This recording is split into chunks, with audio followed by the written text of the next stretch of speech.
I've been getting into Thief, the iconic PC franchise that set up the groundworks for modern-day first-person stealth games.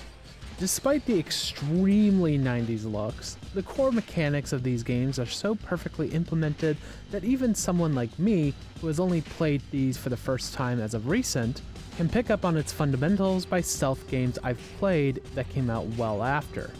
However, while Thief 1 and 2 are considered beloved classics, the third game, Deadly Shadows, is where the franchise ended.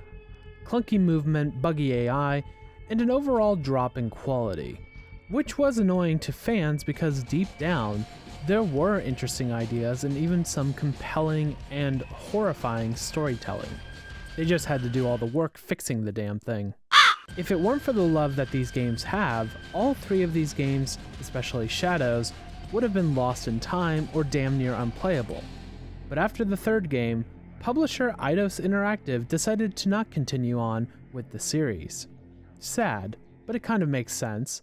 Garrett's story was concluded, and whoever was left at Looking Glass moved on to Irrational and Ken Levine's Dream. So it seemed like the perfect time to close the books on this franchise.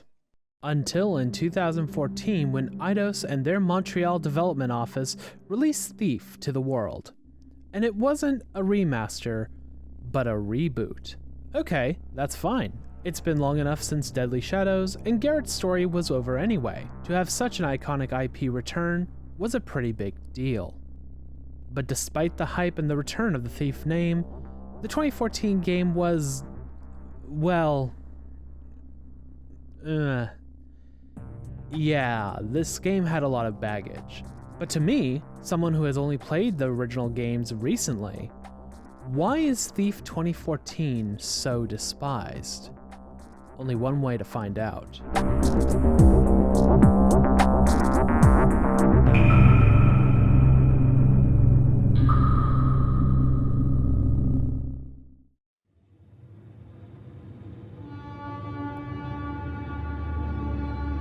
Before we dive into Thief, I need to talk about Eidos. Eidos was a weird company. Not like Acclaim weird, where they were wanting people to get into real-life accidents for Burnout 2. I mean weird in the sense that you go looking back at their history of games and go, they did that? Sort of reaction. Sometimes you forget about them in a world of headlines about other AAA studios. It's not like they were known for weird games. They published the original Thief trilogy, the original Tomb Raider games, Deus Ex, and Invisible War, the original Hitman games, Battle Stations, which is a series I should talk about someday, even the first Just Cause. Then you keep looking, and then you have some literal shovelware. And then you see some big names. Names like Resident Evil, Duke Nukem, Lego Star Wars, F1, Time Splitters? And then there's a bunch of games that reek of 2000s energy. Like Whiplash. This is a game about animal product testing. Made by Crystal Dynamics. Yup. Or Total Overdose, a third-person shooter similar to Max Payne. You know, if you squint. Or 25 to Life, a third-person shooter similar to Max Payne. You know, if you squint. With gangsters. Made by Avalanche. Different times. Eidos did garner enough success that by 2007, the publisher announced the Montreal studio, their in-house developer, which began concepting the next Deus Ex and Thief games. Then in 2009, Eidos Interactive would then merge with Square Enix to form Square Enix Limited. By 2013, Human Revolution was released to the world. I really enjoyed that game, and apparently many others did as well. They would release the Tomb Raider reboot, which also struck a great chord with audiences. With 2 solid games under their belt, you too would think that Eidos Montreal would be a pretty big contender in the AAA gaming space. Bringing back 2 solid IPs from Yonder and giving them a proper revitalization that everyone likes is impressive. Why not go for a third round? From this point, this is where Eidos Montreal had a bit of a rough patch. Because after Thief 2014, there was Deus Ex: Mankind Divided, which also received heavily mixed feedback. And after that, there was Marvel's Avengers, which was a live service game that was heavily planned for being a grind-a-thon with no substantial...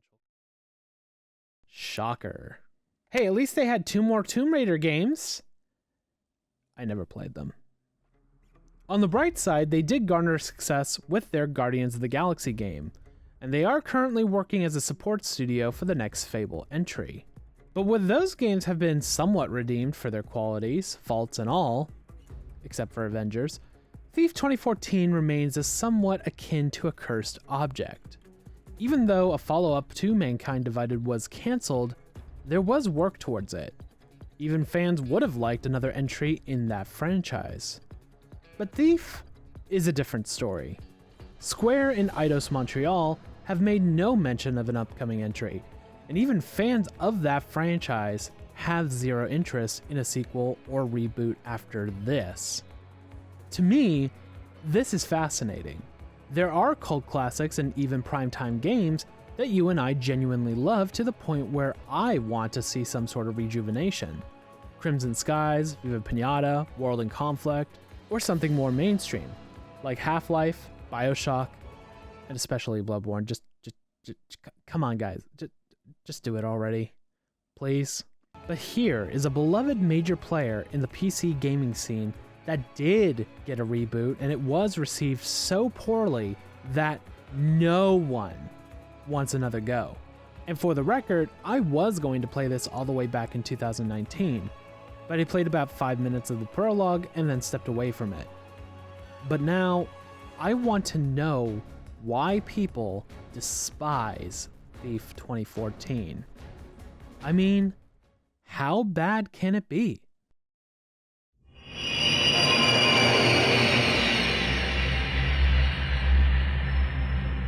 In order to understand Thief, we need to talk about Thief. Atmosphere, gameplay, and story. The city is this vast mixture of medieval and industrial assets. There's a reality, but also a wonderment to it. A blend of crude, classic weapons like swords and bows with the magic and otherworldly powers. Sound is also a major part as well, as it guides you to where you need to go. But you need to tread carefully as certain floors can be too noisy even for a master thief like Garrett. Controlling Garrett, there's nothing like it. There's a weight and a precision to his movements. What he lacks in fighting potential, he absolutely gains in scaling various structures, creative tools that he can use to aid in his heists, and using the darkness to maximum potential. With multiple possibilities of tackling a heist, though to get the true appreciation for the gameplay, you have to play on Expert. And even though the Dark engine is a bit aged, it still feels really good to play after all these years and conveys exactly what needs to be conveyed. And the lore, this land full of zombies, burricks, ghosts, robots, magic, and armor is deeply engrossing. The Keepers, this ancient society that trained Garrett to harness his thieving skills, who ran around using glyphs to control their magic and symbolize by giant keys before it was cringe. The Order of the Hammer, a technocratic religion that sought to bring advanced technology for the betterment of man. Even literal woodsy demons wanting to control over all life itself. And with all the chaos of the factions battling for control over the city, here is Garrett, who is simply caught in the middle of it all just so he can make rent. These are just a handful of the features that make the Thief games so beloved. Not one element triumphs over another to make these games addictive and fun. It's all of them at the same time. Looking Glass, and even Iron Storm to an extent, made the world of Thief unique and special. That is something I recognized after playing the first level in Thief Gold. The expectations were already set in stone, so how did Eidos Montreal fuck it all up?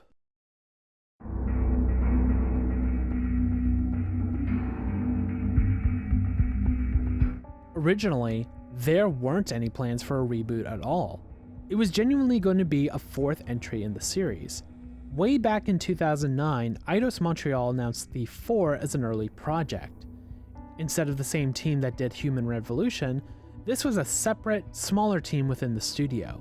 And this is the part where I'm going to interject my opinion about what I think happened with what actually happened.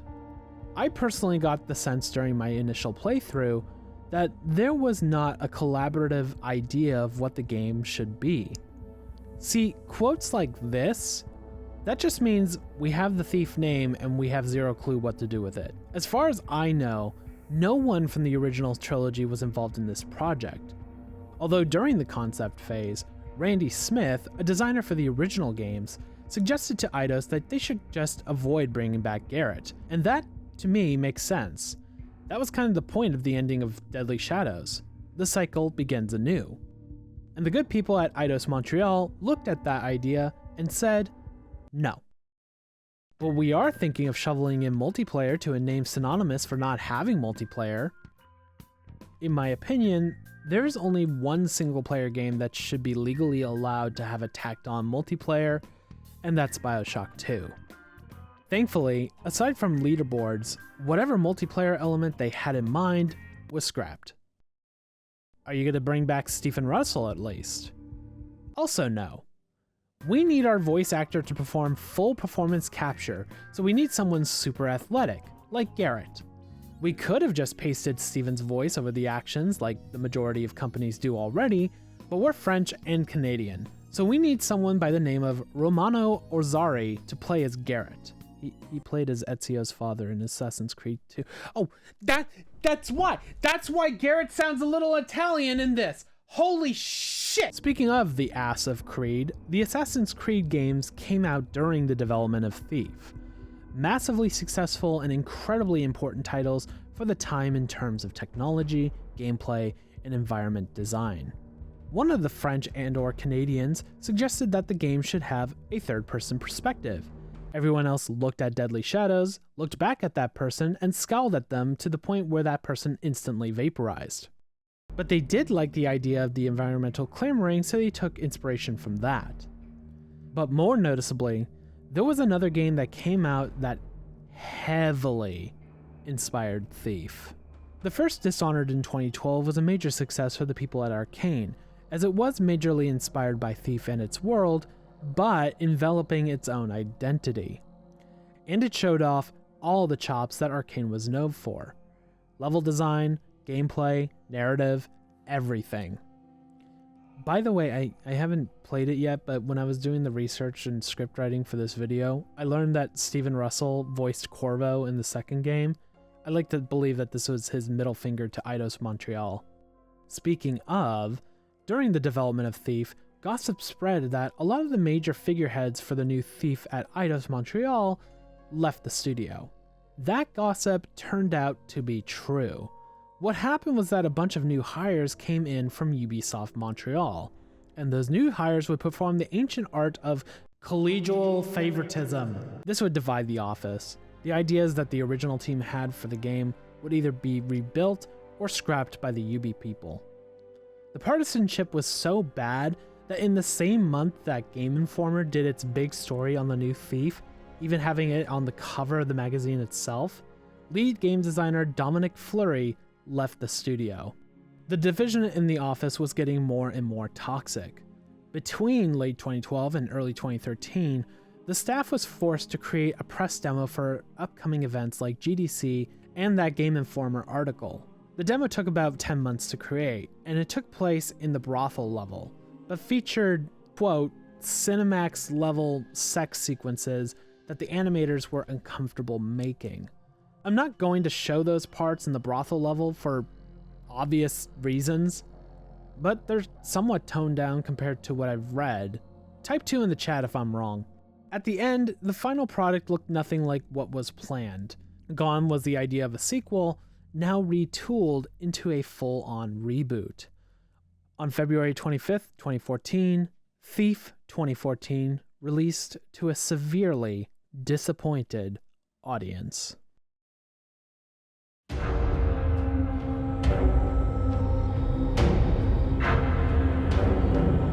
welcome back to Dunwall. The city. Thief 2014 is probably one of the most infuriating games I've ever played. Not because it's awful or difficult to play, but it has so many systems and concepts pulled from other games that the moments drawn from the original trilogy are drenched by everything else. The best way I can summarize Thief 2014 before diving deeper is that it's the mimic of video games. It looks like there could be treasure, but you open the chest and it's actually full of Ubisoftisms. Before I even touched the originals, I was always under the thought that maybe Thief 2014 got too much hate. I thought this was a moment where the fans were crying because the game doesn't feel or look like the originals. And that is the problem. The only thing that this and the original share is the name and certain threadbare elements that have been completely reworked. Where do I start? Oh, I know. Let's start with Garrett. Here he is in the Looking Glass days. He does look like your classic thief in your D&D session. And even without the cloak, he just looks like a guy. The only time he has a dramatic shift in appearance is when the trickster takes his eye. And that change is better reflected in Deadly Shadows, in which, again, aside from the massive gash and the glass eye, he still looks like a guy. Little more aged, but that makes sense in the timeline. Now let's look at Thief 2014's Garrett.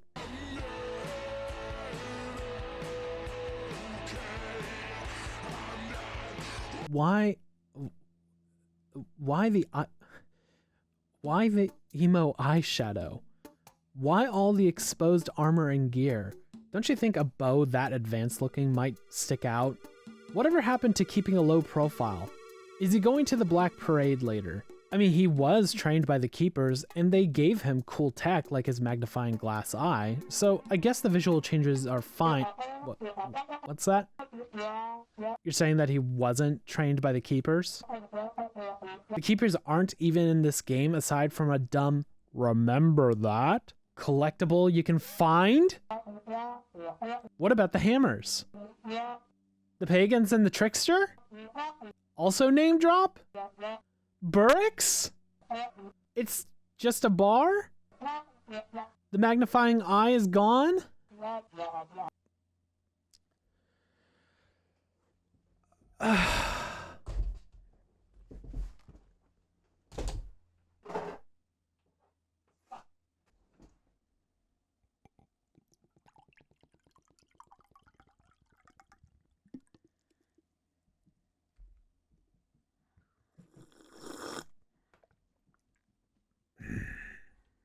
Okay, so a lot more changes than I originally thought. Not only do we have Gerard Way here and the lack of quite a lot that makes Thief, well, Thief, but the UB people completely changed the way that the city works.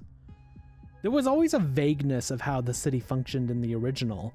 Sure, there was figureheads and major organizations, but the games never went into the details about politics in a major way. Hands of power would change, but there wasn't a central leader in the sense of a mayor or something. Here, the city is ruled by a baron, Lord Elias Northcrest, and the Watch. They control everything and treat everyone else like dog shit. The baron also is a part of the Awakened, which is a group of the city's finest people. The best scientists, engineers, and philosophers grouped together in the goal of bringing on a new industrial age using something called the Primal, a source of near unlimited energy. It's a rock. It's a rock!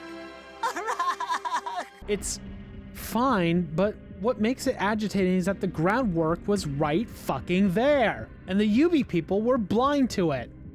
And I know I'm harping on, well, the original's this, and the original's that, but that's the core issue. If the game is going to be called Thief, I expect to see Thief things. There can be changes, sure, but the core identities that make it unique should still be there at least, even if it's a reboot.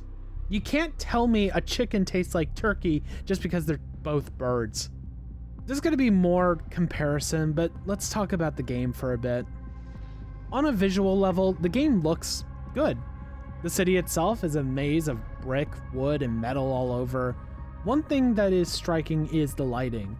It isn't as good even for games at the time, but the shadows of figures can be helpful in keeping out of sight, and even though this game has no actual ray tracing, the mild fog that rolls in does help what would be fine lighting in other U3 games into something more special.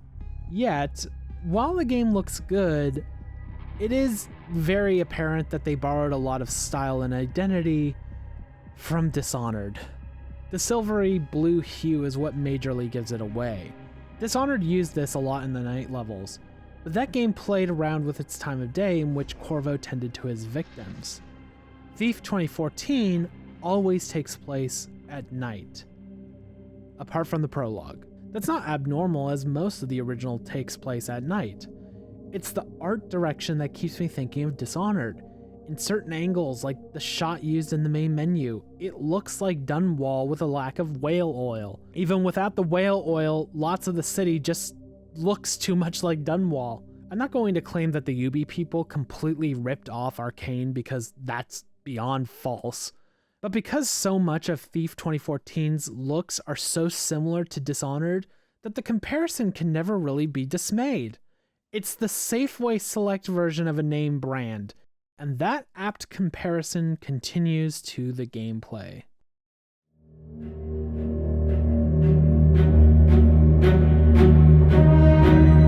Thief 2014 is somewhat like the original. The goal for the most part is to go to a place and steal as much as you can, with one or two main things to steal and get out. The less attention you draw to yourself, the better. Kind of like the classic Thief games, you can adjust the difficulty to make it close to what Expert was like in the original games, or you can make things even harder from the last game, like having a perma-fail where if you're discovered, the game fails and you have to restart from the very beginning, or disabling quick saves, disabling focus, which we'll get to, a wide variety of options. I can appreciate these are here for those who want the added challenge. For the gameplay you're going to see, I decided to play on Thief, or medium difficulty, with none of the modifiers turned on. There's a few reasons why I did this. I wanted to pretend that I was somewhat of a new player to the series, which I kind of am, but I wanted to see how and what the game functions like at its core. Eidos Montreal did label the extra difficulties as mods, so all they do is just adjust the game beyond the 3 base difficulties. The 3 base difficulties mean to me that these are the true visions that the developers saw for the game, so I'm going to base it off of that. I'm happy I did, because one thing that became irritating quickly was the movement. In the classic games, Garrett was nimble but had weight. You can scale and jump where you needed to go, but you had some level of precision to it. Physics did apply, and the connections between what was able to be reached or not were grounded. For Gerard, the way you climb is based on a linear animation path, the kind of thing you see in Uncharted where there's a very obvious ledge that you grab onto. There will be these white marks that tell the player you can grab that, or these blue highlighted moments that you can interact with. That seems fine. Many games, especially of that era, were inspired by that sort of movement system. The problem is that Gerard kind of controls like jank. Let's take the rope arrow for example, a staple of the games. In the original, if there was a wood ceiling, you could shoot at any part of it and grab on. Easy. Gerard here is limited to shooting his rope arrow at these posts with the blue on them. And I swear you have to wait a hot second after the rope descends, otherwise Gerard just misses the rope. This trend continues with simple navigation, like when you're dropping down a level. Sometimes Gerard will simply just drop down like in any other first-person game. Other times, he becomes fussy. He'll do this lean forward to look down. I think it's kind of neat as a way to scout and confirm what's below you, but then when you want him to jump down, it's a little fussy.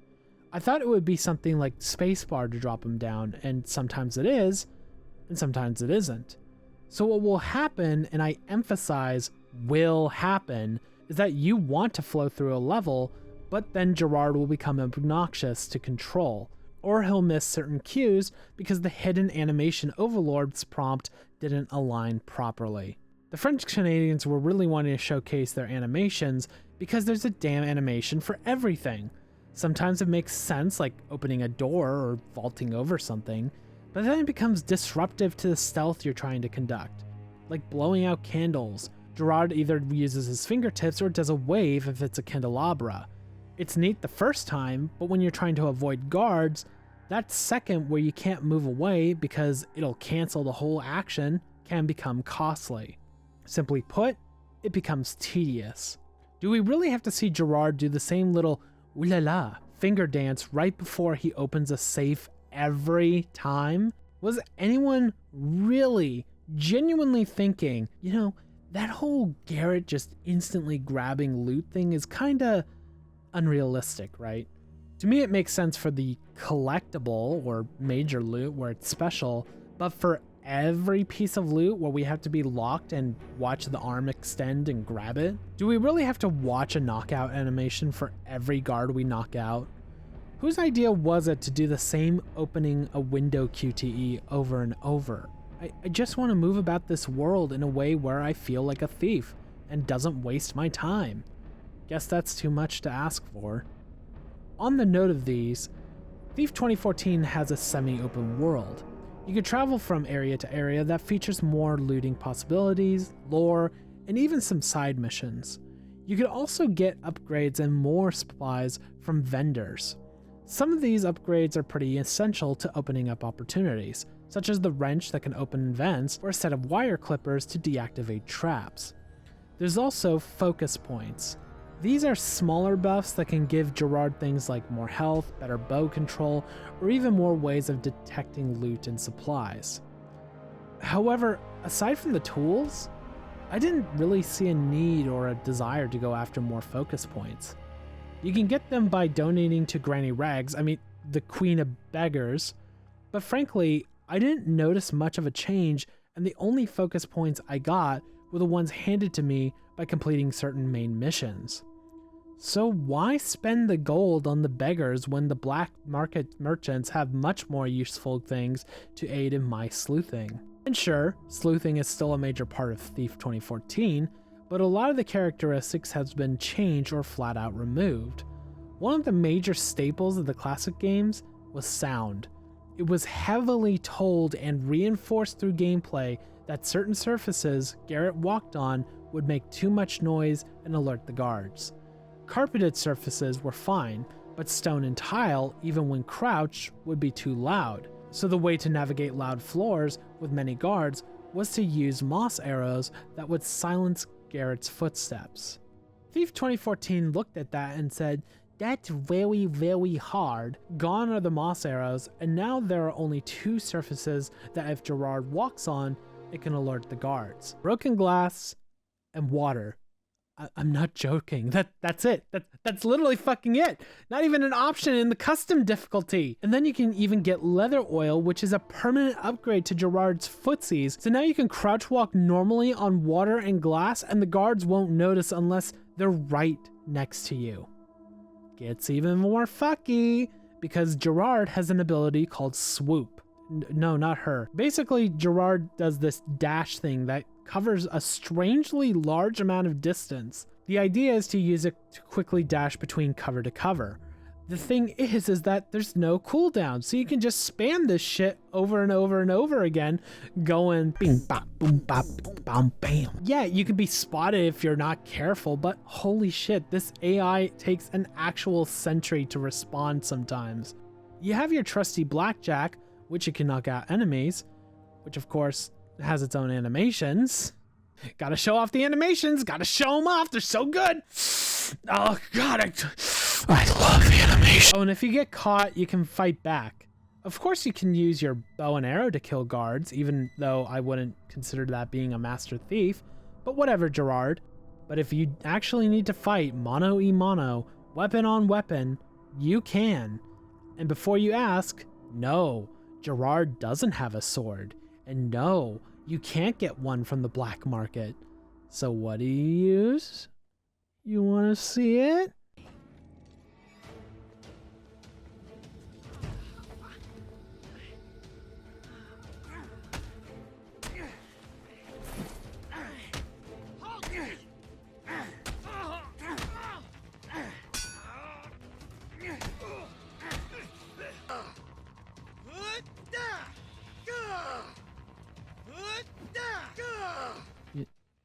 You know, maybe maybe Trump's right. Maybe we should invade Canada. What the actual hell were the UB people thinking?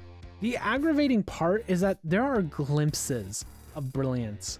Like I said, I do like some of the small animations of Gerard looking down below. There is some good level design that rewards the player for exploration. There are multiple ways of navigating the level. It's not as impressive and vast as Arcane's level design, but hey, they were trying. And there are challenges that you can aim to go for. Some that are genuinely offering up a significant test. The painting safes, where you have to feel for the unlock mechanisms, is fun, and I do like the lockpicking. And I do like how minimal the UI is. It gives you all the information you need and doesn't clutter up anything. There were times in Thief 2014 where I was having a good time. Even the AI can be impressive. Like if they notice a door you opened, they'll call it out and investigate. That's awesome. Except when I'm reminded that this game, with all the technology and advancements, is completely squandered by the game that came out 27 goddamn years ago. The fun and edgy Nine Inch Nails inspired tracks that played in the cutscenes, gone. Now we have generic action music mixed with Call of Duty?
The movement, squandered. The combat, I'd rather just go back to the Dark engine.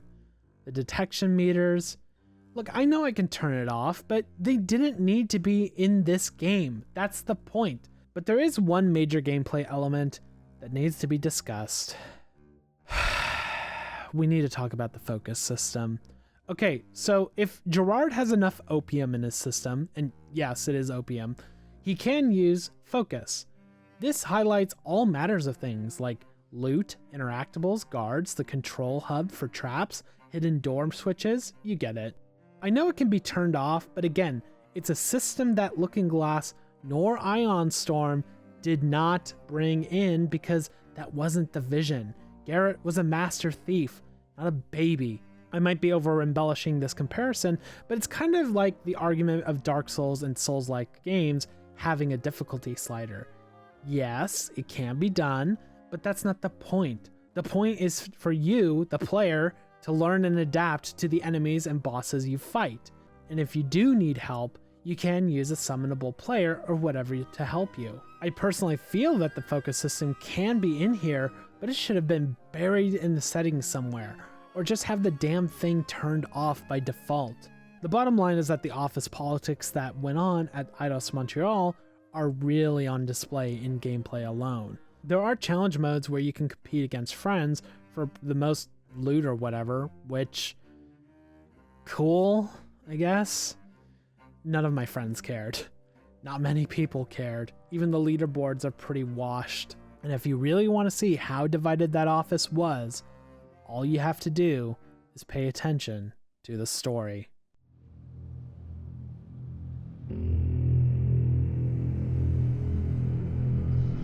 In a way, I'm happy the team decided to go in the direction of a full reboot, because it is sloppy already. And if it were truly a follow-up to the sequel of the original game, the dismay would be even louder. Our boy Gerard is having a nice early evening robbing some guy. He ends up meeting up with his former protege and also just as emo and Black Parade pilled Erin. She used to look up to Gerard, but she became more fond of killing rather than stealing, so she became an assassin for hire. Why'd you kill this guard? He was barely older than you. He was a guard, Garrett. Wrong place, wrong time. You haven't changed, have you? What's that supposed to mean? It means I don't kill without thought or good reason, and I don't get paid for it. Then call me John Batman. Erin tells Gerard that their mutual contact, Basso, remember that game from the original game? You remember that name from the original games? You remember him? It's Basso! Basso is in the game, guys! Look at pointed back! Has hired them to steal some sort of stone called the Primal from Baron Lord Elias's mansion. So they go off, the heist goes awry, and Erin is killed during a ritual ceremony being performed by the Awakened, and Gerard ends up in a coma.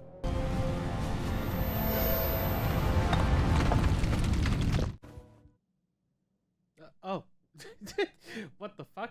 Alright. A year goes by, Gerard sneaks back into his homestead. You know how Garrett lived in an apartment and he was stealing because he was just trying to make rent? Yeah, I agree, that's fucking stupid, said the UB people. So Gerard lives in the abandoned clock tower in the middle of the city, huh? Anyway, Gerard meets up with a very disgruntled Basso. He claims that things haven't been good to the city. The Baron's watch has been causing chaos. And I'm not making this title up, Thief Taker General has been cracking down by taxing the black market, which is apparently something that can happen in this world. And a deadly virus called the Gloom has been killing large amounts of people. While back working with Basso, he's introduced to Orion. He's the leader of a group called the Graven, a rising resistance movement against the Watch. He asks for Gerard to help him with a couple of tasks, the starting one being to acquire a book from the House of Blossoms, that infamous brothel level I made mention earlier. During this initial meeting, Gerard has a vision of Erin and passes out. Now it's up to him to work alongside the Graven and to figure out what's exactly going on with his visions. I do miss the old stylized cutscenes from the previous games, but direction-wise, I'm going to say that again, direction-wise, some of these cutscenes are nice. They're moody, dark in tone and atmosphere, and they don't feel completely out of place. Again, this is where that frustration comes in, because I can see the talent on display, but just squandered. There are scenes where I completely lost track of what's happening, or they'll have moments where I feel like there should have been a music sting or something, and the audio is just weirdly silent. And aside from Gerard and Erin, there are some good character moments. Basso is shady, but he does care about Gerard and the future of the city. Mostly because of his business, but hey, that's understandable. Hell, even the Baron himself does have good intentions, just clouded. But not all the side characters are well-rounded. I'm assuming because Eidos and Square thought this game was going to go big. So there are some characters that can be interesting, but are so limited in screen time and depth, or the office politics got so much in the way that it got in the way of the vision for a character. The owner of the House of Blossoms, Madame Xiao Xiao, is one character that is deeply underwritten, and I'm not saying that because I'm an ally. I'm saying that because she owns the most exclusive brothel in the entire city, has connections to some of the most powerful people, and uses her blossoms to gather information to use against her clients. She's so powerful that even the Watch and the Awakened are afraid of her. You will have your tax, but the rules about my girls will be obeyed. Even by you. That's some impressive dirt, and yet she's only shown in this one fucking level, which is a shame. You don't even have the opportunity to perform side jobs for her. Instead, we have to focus on the thief. I hate this title so much. Instead, we have to focus on the Thief Taker General Thaddeus Harlan. He's your dad that caught you listening to the Black Parade, and that's going to make you gay or shoot up a school or both. It's why he keeps a vitriolic hate for Gerard. He's comically evil in a way where it detracts in a massive way. Like, in pretty much every chapter, he shows up and is like, "Are you listening to that goddamn band again?" And so he says a bunch of nothing remarks, Gerard and him get separated, and move on. I do find it extremely funny that he looks plucked right out of Dishonored's universe. Just put Corvo's mask on him and remove the cane, and bam. There he is. Dunwall citizen ass. Erin could have been interesting. She was an orphan that just showed up out of nowhere and was brought in by Madame Xiao Xiao as a peddle. Basically a cleaning lady and deliverer of pipes, which is kind of fucked up. Then when she was going to become a full-on Blossom, she ended up murdering her client and ran away. The problem is that she's just so despicable and so briefly introduced that I really didn't care about her until a very certain point, which we'll get to. And finally, Gerard is just unsympathetic. Garrett was interesting because, like many of us, he was just trying to make ends meet. He only becomes involved in something grander than he was initially expecting because that's just the risk of the job. A simple but wonderfully relatable character that we played as. Gerard, on the other hand, just listens to all the emo shit and just bitches about, "Oh, I'm a shadow.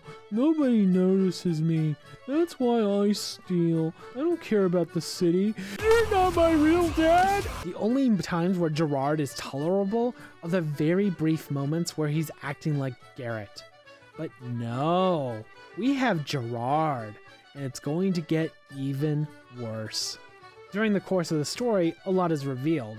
Erin might not actually be dead, but she technically isn't alive either. More gets revealed after Gerard saves Basso and goes for the city's Great Vault.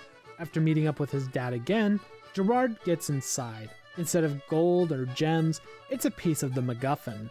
He touches it and is immediately greeted with another vision by Erin. There's pain here. Screaming, the sick and the dying. I can't block it out anymore. It hurts, Garrett.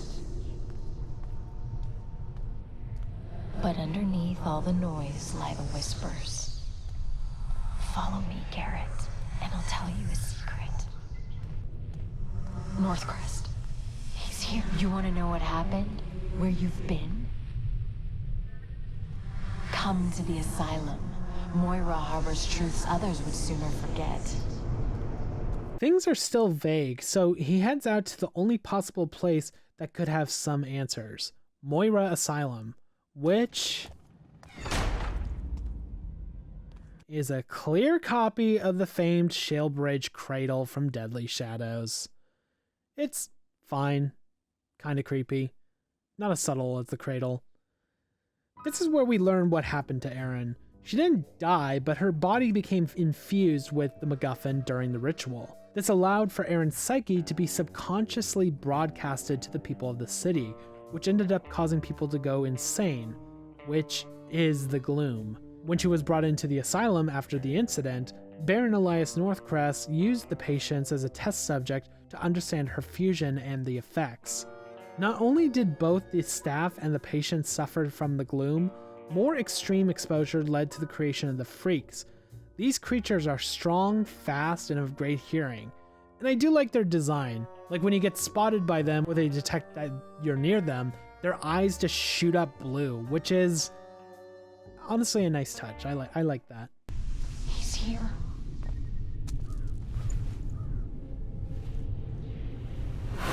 No! Here. Please be quiet. Quickly! Keep her away from the fighting! She's too important to die in this rock! Too important to be alive. Of course he hates me. I wonder if they understand the pain. She is our future! The Northcrest bastards stole me away. Are you with me, Garrett? Someone's gonna die. Maybe I am going crazy. Only one way to find out. The Baron. Well, that explains the visions and why Orion has such an interest in you. See, these are the parts where the game becomes interesting, but because it has the thief name, all of this is just lame in comparison. And it even has the cliche, "the city is literally falling apart unless the stone is reassembled" thing. He escapes the Graven and retreats back to his watchtower hideout.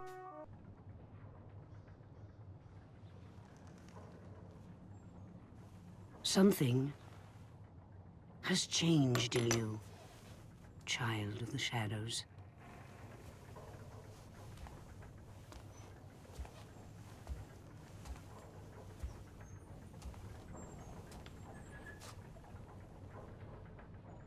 The balance of the primal is gone.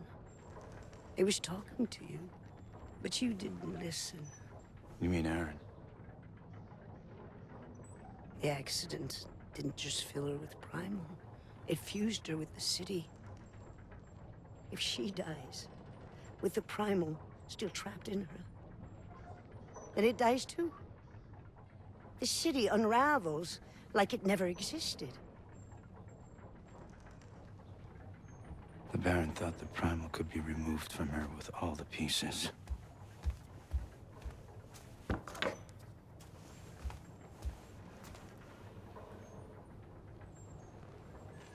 Third is not the whole.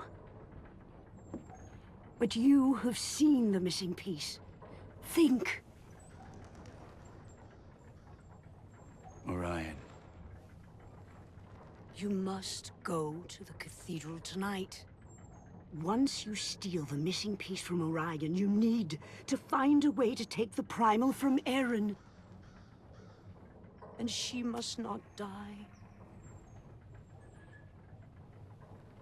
Your city needs you, Garrett. I'm no savior.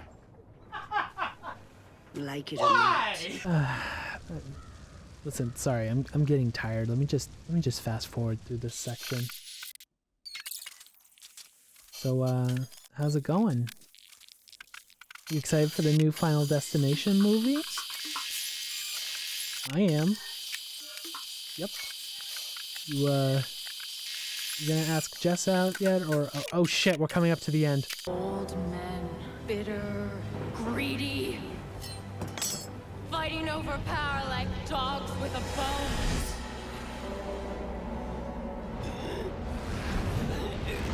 I will not be pulled. I will not be pushed by anyone. I have the primal now. So Erin kills Orion and turns all the Graven soldiers around her into freaks. Gerard assembles the pieces, resaves Erin again, and the game is over. Yay. Woo.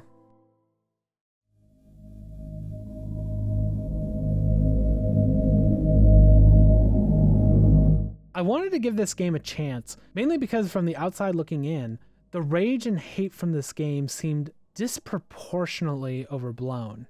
If I were to have played this first and then the classic second, then maybe my opinion would have been different. Then again, maybe not. Thief 2014 has some really good ideas, and then many, many, many more poor ones that end up leaving a bland mess on the table. It's sad to know that whatever the original concepts were and the thought of just making a fourth game in the series died thanks to fucking Ubisoft of all people. Maybe they were mad at the reception of Assassin's Creed 3, so they used this as their punching bag? I don't know. Thief 2014 will go down in history as a case study of how both to butcher a beloved franchise and how to butcher a potential reboot. Stealth games are still pretty popular, even years after this came out, and many of those games still use concepts and ideas that originated from the classic IP. In a weird way, I kind of recommend playing this only because of how fascinatingly garbled the final result is, but only if you get it at a super, super discount, because it's not a bad game, it's just a really, really, really, really, really, really, really, really bad Thief game. I doubt we'll see another Thief in the future. I don't mean the next couple of years or even the next decade. I mean, I think the Thief name is sadly gone for good. Thief 2014 did such a fantastic job at butchering a modern remake or reboot, not even the fan project can recover it. I'm happy that whatever is happening now at Eidos Montreal is helping them churn out good games again. They probably also realize that whatever happened with Thief 2014 is in the past, and they don't want such a fuck up ever again. To move on is sad, but to bring life to something that a team like Eidos Montreal has a true vision for that is enjoyable for all is much better. Well, That's the bigger victory, even if those old scars will never go away.